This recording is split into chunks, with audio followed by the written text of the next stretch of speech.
I couldn't find a comp anywhere. In 3 years, there was no comparable property. You may be asking, how did you price it? We'll tell you exactly how. This next property was an interesting one.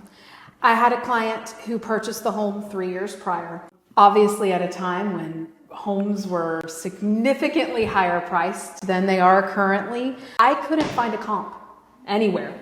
It is unique. It was a duplex. It was fully renovated, and it had tenants in place paying almost $3,300 a month because it was furnished. Of course, naturally, I called you guys again and said, hey, I need help with this one. I had no idea where to price it. Tell me a little bit about this property and how you were able to come up with that value. Yeah, so with duplexes and stuff, it can be very difficult, especially, really anywhere in the triangle. There's not a ton of comps. It's not like single family homes where, that's all there is. When you do find sales, they're not comparable. It could be completely different type of property. For us, we are going to have to look at historical data, stuff that has sold over the past maybe 2-3 years and do time adjustments on that. Also look at what the neighborhood is yielding for single family homes and if that's comparable to a multifamily home. We did a combination of that with this report. What's something like this worth in the neighborhood?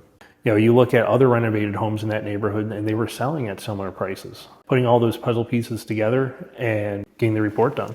Well, I will say that having an appraisal was extremely important part of the strategic process. We got over 15 showings in one day. With that, there ended up being multiple offers, and every last one of them said, how did you come up with your price? When I was able to, every single person that asked me that question, I was able to produce the appraisal and say, hey, we priced it according to what the market says it's worth.